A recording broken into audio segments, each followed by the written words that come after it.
Hi guys! Good evening to everyone. Now it's January 8, 2026, Thursday, and also shining, shimmering, splendid. Happy New Year 2026 to everyone or to everybody or to the whole world.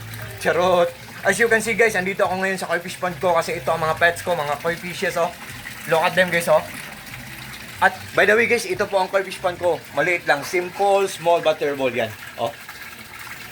Kagaya nito, ang cute niyo. Joke. Yan.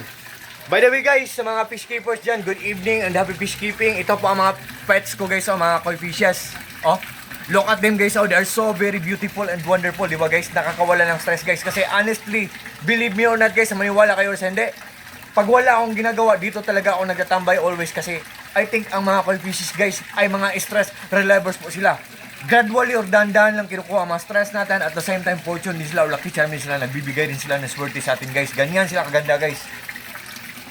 Oh, ganyan.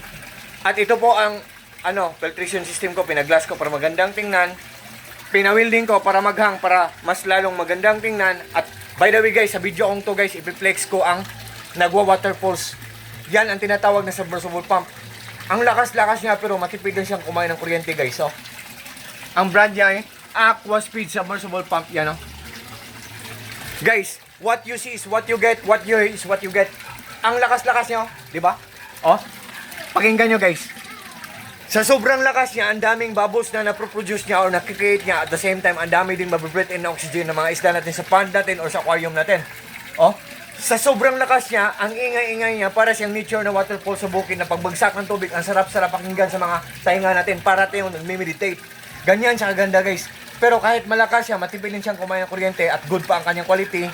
At mura lang siya guys. So nandyan sa link ko. Sa lahat po ng mga friends ko dyan, thank you po sa trust po at sa suporta. Good evening and happy fish keeping. Peace, bye-bye at God bless po. God bless po sa ating lahat or God bless us all and that's all.